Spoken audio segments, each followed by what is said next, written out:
I have the privilege of being up here to introduce to a captive audience some innovation programs under our office, the Office of Innovation and Commercialization. I'm not up here. I've been selected up here to represent the office. It's a bunch of us who are doing pretty amazing work. We have Steve, Matt, Leah, Katie, Anne, Rebecca, and Ken and Cherie, who are kind of like really pushing this along. And I want to always start with why are we doing this, and why is innovation important? And it's to kind of solve these problems that are pressing our future. So I queued up a video. Hopefully this would be kind of helpful in that transition as well. So this video is going to kind of represent why we're doing this. So here we go.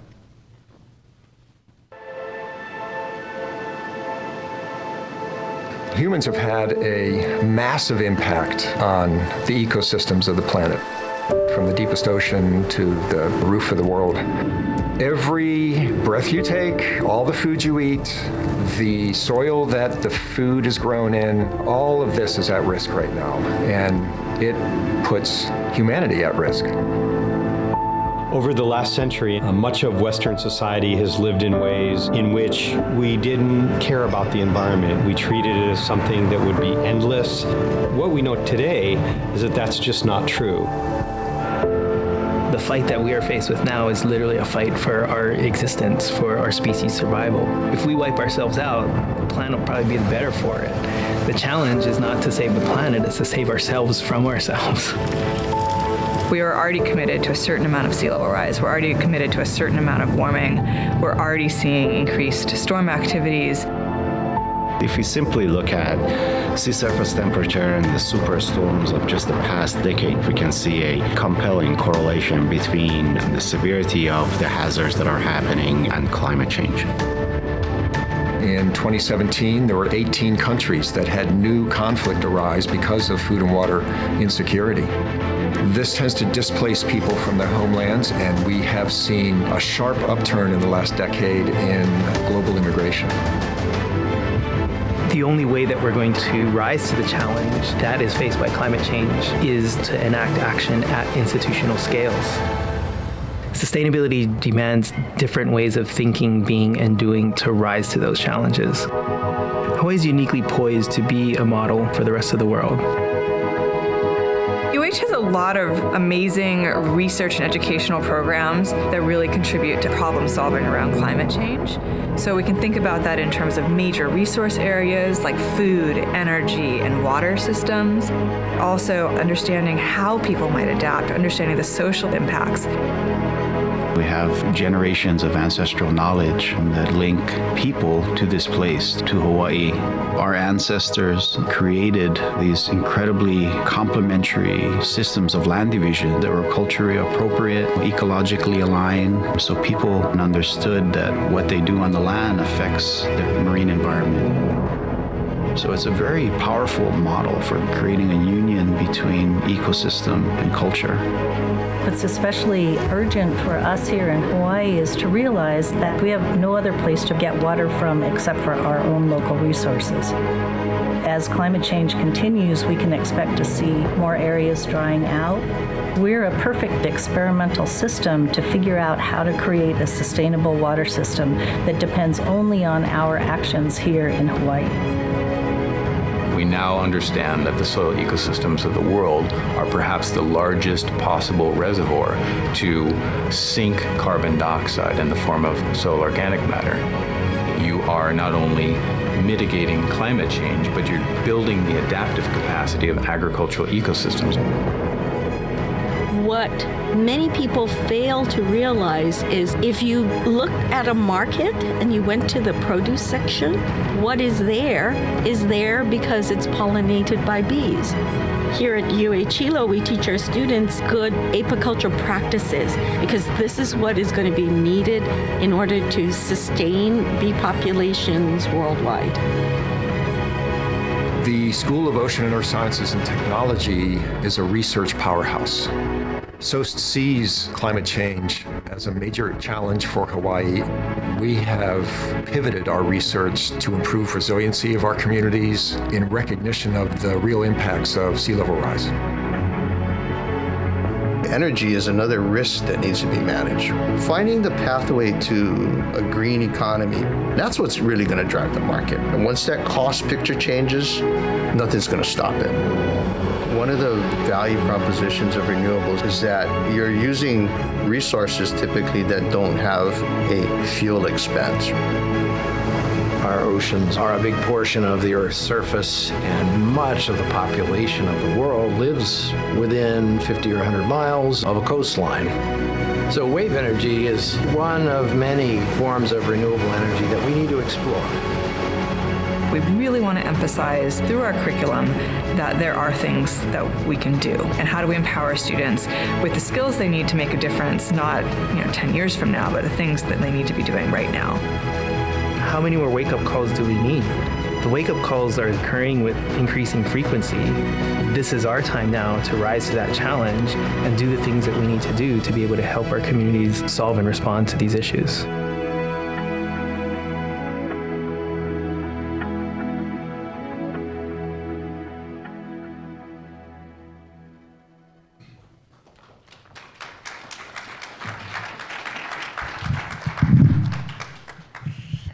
Sorry, I kind of need to look at the slides as well, so I might do a little dance here. Give me a second. Bear with me.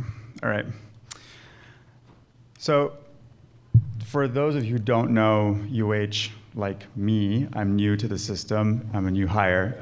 Where are we? Where is the Office of Innovation and Commercialization? We sit under the Office of the Vice President for Research and Innovation, Vasilis Sermos, which is under the UH.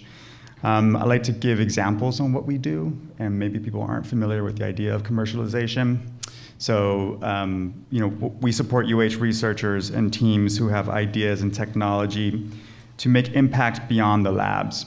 So the interesting, amazing, incredible things that is happening behind the doors, in the walls of UH, how do we make that go beyond and into societal impact? I think that's where our office is really focused. And so some examples, I didn't know this before joining the office, AlohaNet in the early 70s, that's the top left. It provided the first public demonstration of wireless packet data network and led directly to the development of the Ethernet. I'll just go with right below that, rainbow papayas, developed here at the University of Hawaii. The papaya variety that protected the Hawaii papaya market from the ring spot virus and potential devastation. So pretty incredible stuff that's being done at UH. So in alignment with the new 2023 to 2029 University of Hawaii strategic plans, the fourth imperative, which is diversifying Hawaii's economy through UH research and innovation, our office focuses on these themes.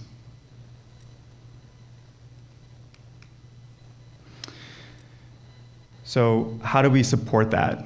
Well, we educate, ideate, incubate, and accelerate. Sure, those are a lot of buzzwords, but we do that through programs, right? So a lot of education from students and teaching them what is commercialization, what is it like to be an entrepreneur?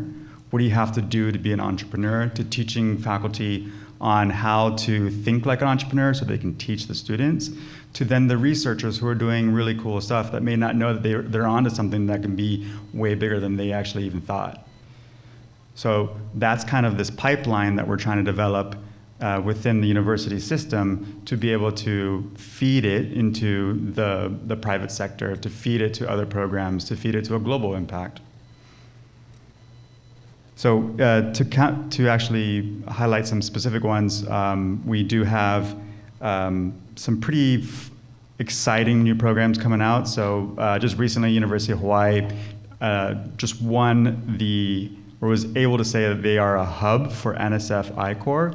Maybe not everyone knows what that is. National Science Foundation, it runs a program called I-Corps around the nation that teaches faculty and researchers how to be an entrepreneur. For those who don't know, it's a big deal. And so for UH to be called a hub starting next year, that's a big movement into the commercialization, the entrepreneurial, the innovation development for UH. So I'm excited for that. So here's the actual program that I'm up here to be talking about. So HITIDE, Hawaii Technology Innovation Development Ecosystem. So that's the acronym of HITIDE. So what do we do within this? Well, we incubate and support and handhold some of these researchers who are developing the technology, developing the ideas into businesses. And it takes time. So we're looking at 12 to 24 months of this process. We are looking at money, so that's important because that's usually what piques people's interest. So we can invest up to $50,000 and potential further funding as the companies develop and grow. We connect them with mentors and subject matter experts, something that I'll be asking of everyone here to think about later on in the slides. But those are the important people that can support them to bust their assumptions on what they're creating, what they're building, what they're designing, what they're developing. So I like to, again, I like examples. And so right here we have Giuseppe Torre. One second, why? So for those who don't know Giuseppe, Giuseppe is an academic, and he is a faculty at SOAS, the Atmospheric Sciences at University of Hawaii. His business, which is running right now, was a mistake. It was an accident, but a beautiful one because it's solving issues for large power industries like HECO. So basically, it all started with an industry challenge. So HECO saying, hey, we want to talk to the researchers at University of Hawaii to figure out if there's anything out there that can help us be more innovative down the line. Well, we asked researchers out there, hey, do you have anything like this? And basically they did. And so they won, they walked away with a $10,000 purse, concluded and decided to move on to other challenges, walked away with even more money. And then they were like, we're onto something here. Our office helped them with the development, the disclosement of their innovation and of their proprietary technology, of their algorithm. And now we're connecting them with other ventures, we're connecting them with other businesses that they can actually solve real world problems. So I love that idea of just these researchers who are developing these amazing technologies, not knowing that there's these solutions out here that they just needed to kind of turn around and look at their blind spots and be able to kind of connect that and make a huge impact. So here's my ask for everyone in this room. So as we grow and design these programs, I want you to think and ask yourself, do you know any mentors out there that are be willing to kind of work side by side with some of these companies? Do you know any subject matter experts? There's a lot of subject matter experts in this room right now. Do you want to join a team? So a lot of these startups need support in the operations, in the CEO roles, in the business development roles. And so if you're interested in being part of the innovation ecosystem here in Hawaii and think you have a lot to give, why not join a team? And then the last is if you're interested or know some people who want to invest in some of these companies, but also invest in our program and in UH Ventures, come see us as well. And I got a plug, we are hiring. I'm hiring right now, so if you want to also just join our team, please let us know. Take a photo of this. This QR code goes straight to our HITIDE website to learn more. That's our website right there. I will be around for the rest of the night, and some of our team will be here too, so if you have any questions, please feel free to come to me, ask them away, or the team. Thank you very much.